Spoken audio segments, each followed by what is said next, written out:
현재 내일장 미리 보기 시간인데요. 오늘 함께해 주실 분입니다. 대신증권의 이경민 연구원과 이야기 나누겠습니다. 연구원님 안녕하세요. 네, 안녕하십니까. 네, 오늘 장에서 코스닥이 계속 좀 강세 흐름 나타내고요. 코스피 지수는 여기서 좀 쉬었다 갈까라는 물음표가 좀 달리는 장세인 것 같습니다. 변수 짚어봐야 될 텐데 내일장 국내 변수는 어떤 게 있을까요? 네, 일단 코스피 시장에서 보면은 2004 난창 여부가 가장 중요한 포인트라 볼 수 있겠는데요. IT 자동차가 강세를 보였지만 장 후반으로 갈수록 삼성전자를 중심으로 한 IT 업종은 좀 반등을 하는 반면에 현대차라든지 기아차는 좀 상승폭을 반납하고 또 현대차는 1.8% 하락 반전하면서 업종별 순환매가 굉장히 빠르게 전개되는 양상입니다. 여기에 금리 인하 기대감이 가세하면서 금융주가 약세를 기록하고 있습니다. 이런 순환매 흐름이 좀 빠르게 진행되면서 코스피는 2000선 안착 과정을 좀 더 이어가지 않을까라는 생각을 하고 있습니다. 다만 외국인 매수가 꾸준히 유입되고 있다는 측면에서 코스피 하방 경직성, 그러니까 이전과 같이 큰 폭의 등락을 보이기보다는 2000선 안착을 위한 등락 과정이 좀 더 이어질 가능성이 높다고 보고 있고요. 코스닥 같은 경우는 오늘 630선까지 넘어섰습니다. 다음 카카오의 강세 영향이라고 볼 수 있겠는데요. 하지만 코스피와는 달리 코스닥은 상승 흐름 속에 선순환 구도가 형성되는 모습입니다.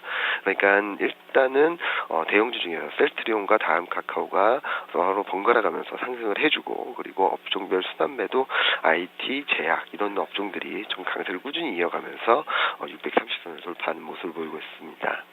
네, 지금 수급적으로 외국인에 좀 집중을 해보셨는데요. 그렇다면은 이 해외 쪽에서는 계속해서 좀 이슈가 나옵니다. 경제 지표도 있고요. 그리고 또 중국 쪽에서는 지금 현재 양회 좀 진행이 되고 있죠. 어떤 부분에 포커스를 맞춰볼까요? 네, 중국 양회 같은 경우는 워낙 많은 예상들이 나오면서 시장에 큰 영향을 미칠 가능성이 높지 않습니다. 다만 GDP 성장률을 6%대로 낮춘다면, 그러니까 7% 이상이 아니라 6.9%라든지 6.8%를 보인다면은 좀 시장에는 좀 부담이 될 수 있겠지만 그 이전까지 큰 영향을 미치긴 어려울 것으로 전망을 하고 있고요. 한편 오늘 미국에서는 ADP 취업자 변동 수치가 발표될 예정입니다. 예상치는 22만 명. 전월보다는 좀 개선세를 보일 것으로 전망을 하고 있는데요. 결과에 따른 투자 심리 변화에 주목할 필요가 있겠습니다. 만약 ADP 취업자 변동자 수가 좀 예상보다 좋게 나오면서 금리 인상 시점이 좀 빨라질 수 있다. 그리고 달러 강세가 전개될 경우에는 미국 증시는 좀 강세를 보일 수 있겠지만 신흥국이라든지 여타 국가들은 좀 변동성이 커질 수 있는 요인이 될 수 있다는 점을 좀 감안하고 보실 필요가 있겠습니다. 한편 국제 유가가 또 다시 한번 50달러를 회복했습니다. 50달러 안착 가능성을 높이고 있는 상황인데요. 이렇게 된다면은 유가 피해주로 분류되었던 종목들이 반등 시도를 좀 더 점쳐볼 수 있지 않을까 생각을 하고 있습니다. 네. 그러면 물론 이 경제 지표라는 게 이 동전의 양면이기 때문에 여러 가지로 해석이 되긴 하는데 최근에 나오는 미국 쪽 경제 지표를 볼 때는 그럼 이 경기가 꾸준히 좀 좋아지는 쪽보다는 약간 주춤하게 나오는 것이 금리 인상 부담을 좀 덜어주기 때문에 우리 쪽에는 호재가 될 수 있다. 이렇게 봐야 되는 건가요? 네, 그렇게 보시면 될 것 같습니다. 일단 달러 강세가 우리나라나 신흥국 증시를 억누르는 요인 중 하나거든요. 따라서 달러 최근 흐름을 보면은 미국 증시가 약세를 보인다 해도 중국이나 코스피가 좀 출렁임이 크지 않고 오히려 반등 시도를 나서는 모습을 보이는 것도 이와 같은 맥락으로 보시면 될 것 같습니다. 즉 달러 강세가 완화될수록 코스피 시장의 상승 탄력은 좀 더 강화될 수 있지 않을까 전망을 하고 있습니다. 네, 내일 장중에 또 이 중국 쪽에서 경제 성장률 발표 또 이런 큰 변수가 있기 때문에 예측하기는 좀 힘든 것 같습니다. 내일장 전반적인 흐름하고요. 또 이에 따른 전략 제시해 주시죠. 네, 내일장 같은 경우도 아마 2000선 안착 과정이 좀 더 이어질 가능성이 높습니다. 2000선 안착이 확인될 경우에는 시장이 레벨업 될 수 있겠지만 그 전까지는 좀 순환매에 대응하시고 짧게 대응 전략을 펼쳐나가시는 것이 필요할 것으로 보고 있습니다.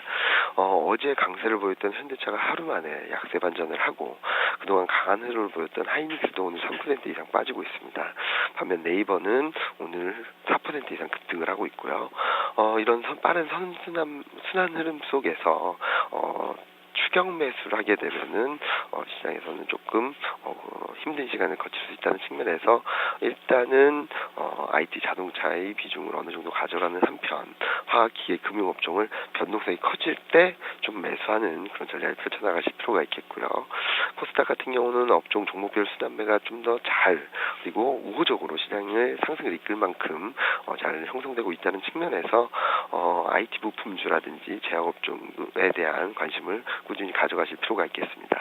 네, 알겠습니다. 말씀 고맙습니다. 네, 감사합니다.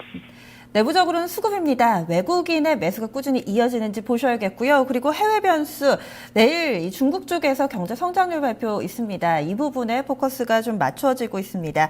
그리고 이뿐만 아니라 미국 쪽의 경제 지표 좋은 게 또 우리 증시에 또 다소 부담으로 작용을 할 수가 있습니다. 취업자 수라든지 이런 부분 다소 기대에 못 미칠 경우가 오히려 우리 증시에는 상승의 보탬이 될 거라고 합니다. 참고해 보시고요. 현재 시장 상황입니다. 동시호가 구간 진입을 앞두고 있습니다. 현재 2시 49분 구간 지나가고 있고요. 코스닥 지수는 현재 630선 그리고 코스피 지수는 1999포인트 지금 2000포인트에서 0.02포인트 모자랍니다. 그럼 마지막에는 또 어떤 변화가 있을지 2부에서 살펴보도록 하겠습니다.